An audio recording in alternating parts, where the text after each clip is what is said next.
Good day, or good evening, or good morning, students. I don't know what time of the day you are watching this video, but please first subscribe so that you'll get more content of history lessons and mathematical literacy. But today we'll be talking about the history essay, which is Road to Democracy.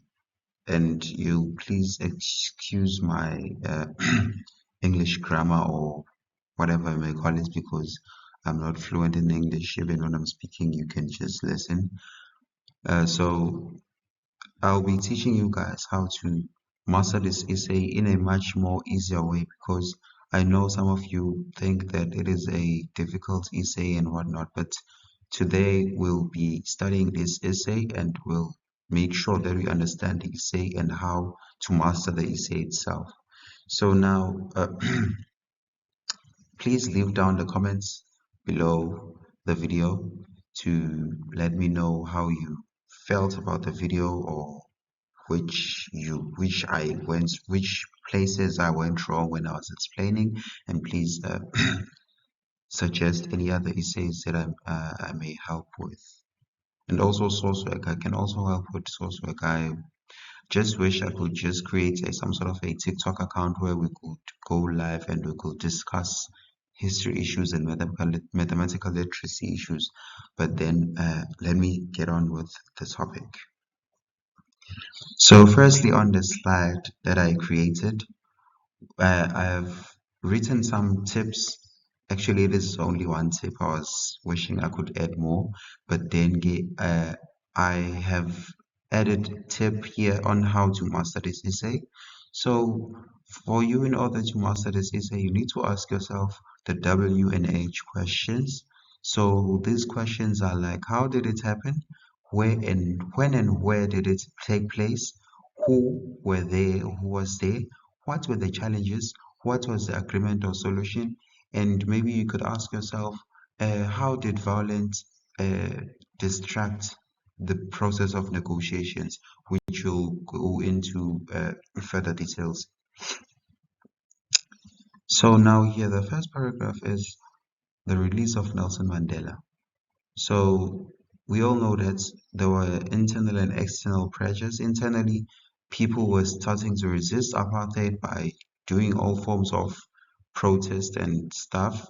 So externally, people from overseas and other countries in the world or around the globe were starting to also think that apartheid was bad, and they were creating adverts or propaganda.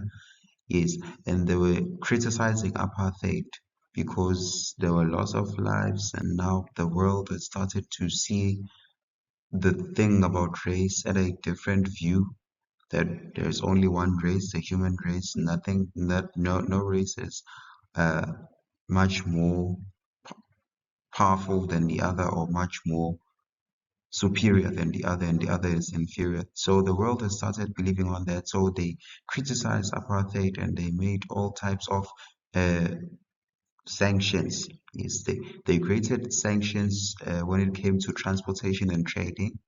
Uh, they also tried to cut down the relations with South Africa in order to show that they do not support the government system of apartheid.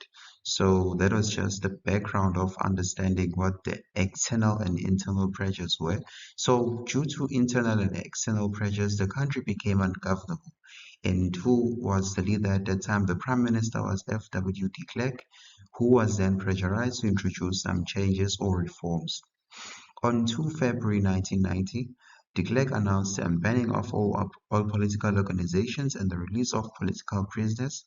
And on 11 February 1990, Nelson Mandela was released from prison. The release of Mandela was significant as it meant the beginning of the process of negotiations. You all know that it was significant because Nelson Mandela was one of the founding fathers of the struggle against apartheid. So people were starting to regain hope that when Mandela is released from prison, then uh, some changes or some things will develop. Maybe Mandela will continue the fight against apartheid, and then eventually we would win the struggle. then what is most important is that whenever you are asked a question, it may say critically analyze, or it may just state a statement. It's just that I forget these things because I'm no longer doing metric. So if a question is saying you must state roles that were played maybe by Nelson Mandela and other political parties, then you should also add your line of argument at the end of your paragraph. Please do not forget that. So even though people were starting to regain hope, however, there were challenges. Yes, there were challenges. These challenges were mainly violence. So the first challenge was the violence in Sibokeng. So the process of negotiations was faced with a challenge of violence. On the 11th of April 1990, 8 protesters died during a protest of 50,000 people who were protesting against local rental increase in Sibokeng. So even though 8 protesters died, there were also protesters who were injured somehow. It's just that we can't add all the things because it is some sort of a summary. I tried to create a summary for you guys here. So, moreover, 11 commuters were killed during the violence in trains. However, the talks were saved because Mandela and de Klerk held secret talks to continue with the process of negotiations. These lines at the end are very important because they show that you you understand what the essay is about. The essay is about that there were challenges that were facing the process of negotiations for 4 years. There were challenges, but despite the challenges, the negotiations took place and they carried on until South Africa was democratic. So we also have the GROOTE talks, which were also called talks about talks, which occurred on 2 May 1990, where the ANC delegation met with the National Party delegation at GROOTE. I think that was in Pretoria, if I'm not mistaken, a place in Pretoria. At this meeting, both parties committed themselves to ending violence so as to continue the process of negotiations. You remember that on the previous paragraph, we spoke about the violence in Sibokeng. So these parties were aware that there was violence, so they committed themselves into ending the violence so that they can continue with the process of negotiations. Then on 5 May 1990, this meeting seems like it was a meeting that took about 3 or 4 days. So on 5 May 1990, the GROOTE minute was signed, which ensured that efficient lines of communication would be established between both parties. The government promised to release more political prisoners. The promise that government made, of which the government promised to release more political prisoners who were vibrant and vocal in the struggle against apartheid. It depicted that both parties were willing to reach a negotiated settlement that would end apartheid, and also the insurance and also the efficiency of lines of communication that was agreed upon also meant that if just because now there'll be efficient lines of communication, then we will be able to cooperate and find ways or a settlement, yes, to reach a settlement that will end apartheid. Please excuse my English, guys. I'm not used to speaking English. So now we have our third paragraph, I think. Fourth paragraph, sorry. The Pretoria Talks. On 6 August 1990, Nelson Mandela, F.W. de Klerk, and 8 senior advisors met at the old residency in Pretoria, the old residency of uh, FW de Klerk. The aim was to prepare for a multi-negotiation forum. The Pretoria Minutes was signed, on which the ANC announced that it would suspend its armed struggle, Umkhonto weSizwe, immediately. Then, if the ANC suspends the armed struggle, remember, Umkhonto weSizwe was some sort of an armed struggle of military support that the ANC had from South Africa. So, if they ban or suspend this armed struggle, temporary peace between the ANC and South Africa is the ANC and the South African government, which was the National Party, was achieved. Then CODESA won. Now the talks have started. On 20 December 1991, 19 major political parties met at the World Trade Center in Johannesburg in what was referred to as CODESA 1. That is an acronym. I think you're aware of that. That is an acronym or abbreviation or whatsoever. So conventional democratic South Africa or whatever, convention of democratic South Africa. I'm not sure, but yes, CODESA 1. The aim of this meeting was to plan a new political arrangement for South Africa, or a new political dispensation for South Africa. So the results, that's why I said you must ask yourself the W and H questions. So here, the first thing I wrote on 20 December, when did it take place? 20 December 1991. Who were there? 19 major political parties were meeting there. Where? At the World Trade Center in Johannesburg, in what was referred to as CODESA 1. The aim, what was the aim or the plan? It was to plan a new political dispensation for South Africa. So what were the results?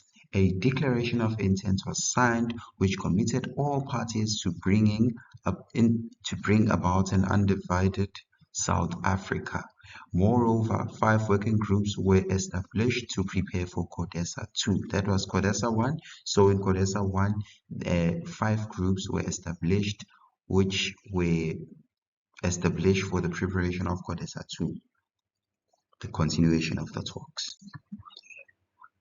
However, even though there was little hope as the talks have started in CODESA 1, there was a challenge which was referred to as the whites-only referendum. So the process of negotiations was faced with another challenge when the whites-only referendum took place or popped up or whatever. So FW de Klerk was hesitant or doubtful whether to continue with the process of negotiations without the white voters' support. So FW de Klerk was now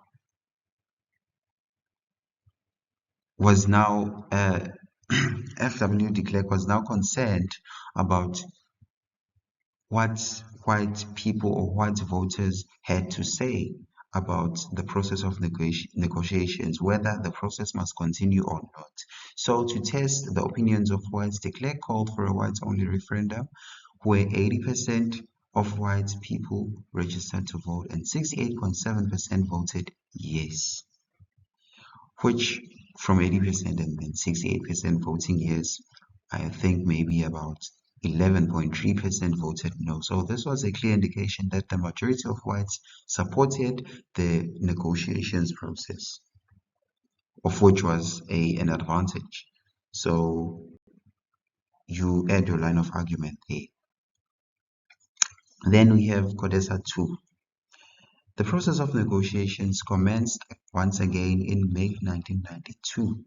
The aim was for the ANC and the National Party to resolve outstanding issues. When did it take place?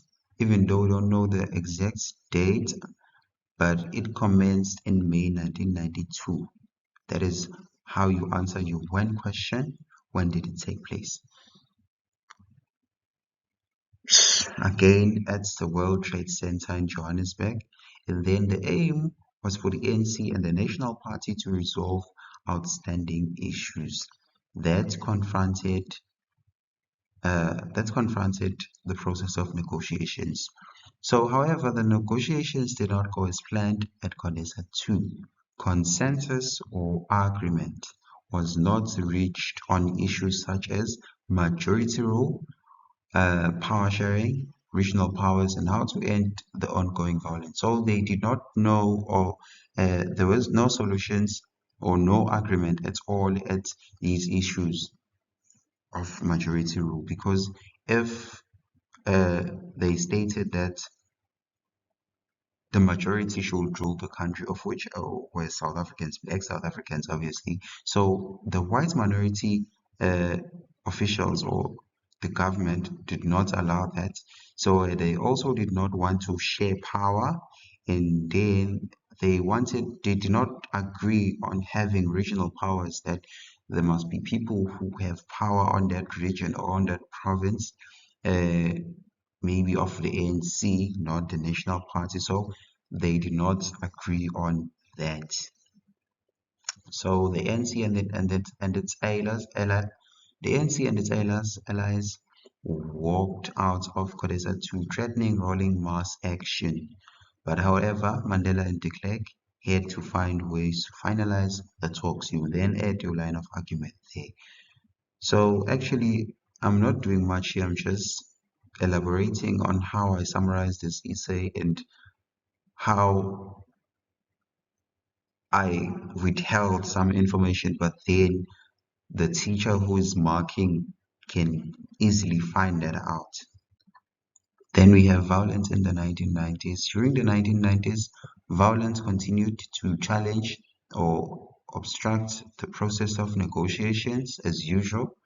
In July 1990, Inkatha hostel dwellers, Inkatha, freedom fighters like IFP, hostel dwellers attacked ANC members in Sebokeng, where 30 people were killed.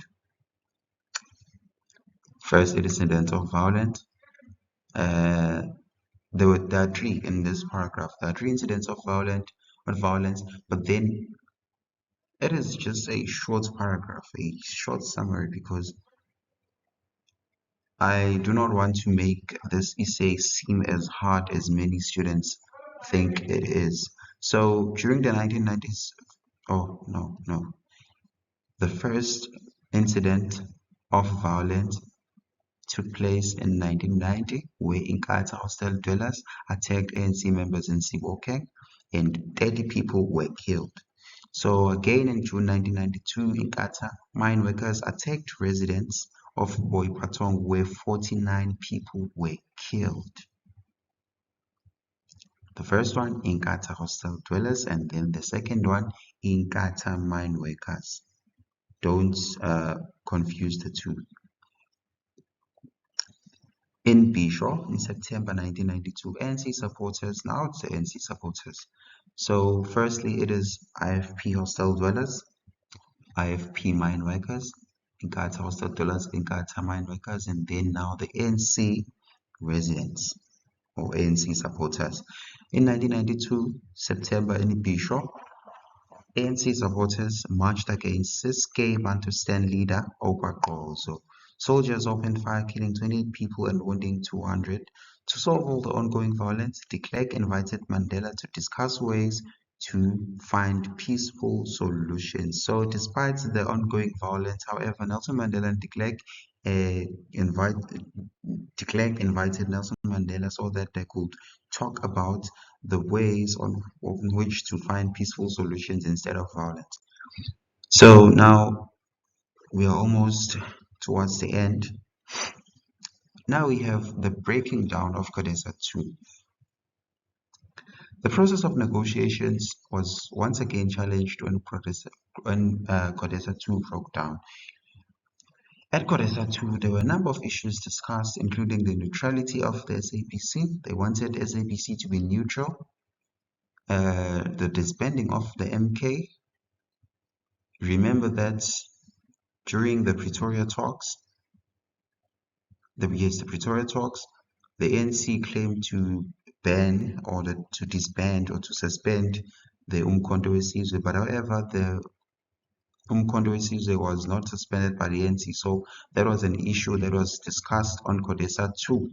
So they wanted an interim government, the constitution, and also the Constituent Assembly. The National Party proposed that a 70% be required for the Constituent Assembly to take decisions, whereas the ANC suggested 66.7 on all constitutional matters. I don't understand any of this because I don't know anything about politics. So, but yes, it is what is written here.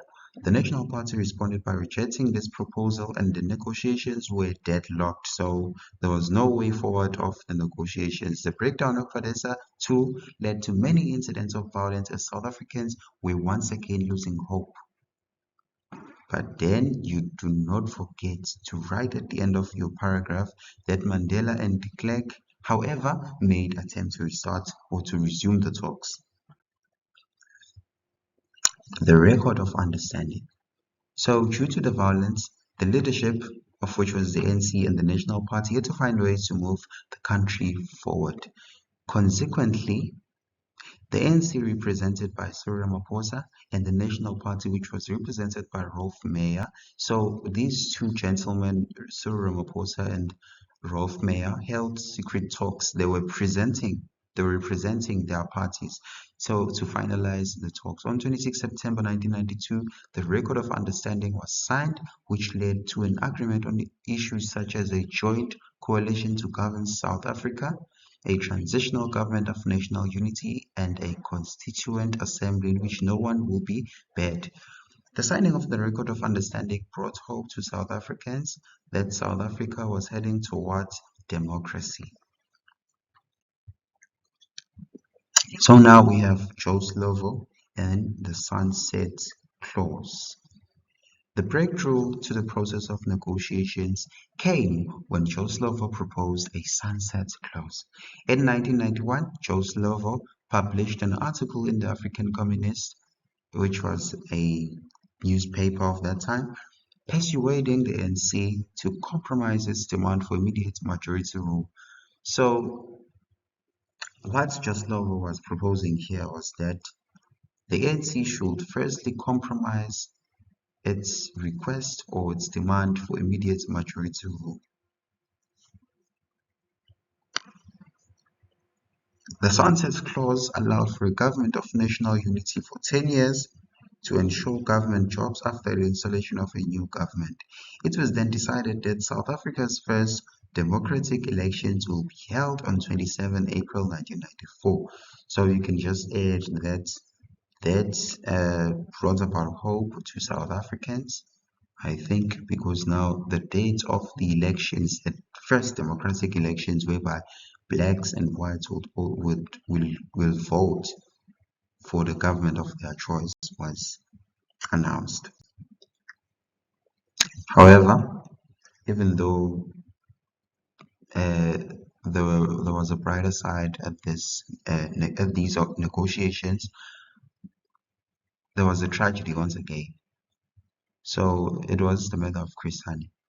The negotiations were once again challenged by the murder of Umkhonto weSizwe Chief of Staff Chris Hani on 10 April 1993. I hope you all don't confuse the dates, because knowing the dates is very important in history, because you miss one date and then almost the whole paragraph is wrong because now you have given false information. So Hani was killed by Janus Walus along with Debbie Lewis, a Communist Party member. Hani's death sent shockwaves throughout South Africa, and the country was once again faced with violence, because now a person who was prominent in the struggle and a person who was leading in the struggle was killed by a white man, Janus Walum, who assassinated Chris Hani. So now people were once again angered by the death of Chris Hani, and they then started being violent again. So this kind of violence was high to the extent that de Klerk lost control over the country and called on Nelson Mandela to address the nation. So Hani's death was significant because even though it was a tragedy and someone's death is not significant, but then it was significant because it put pressure on the leadership.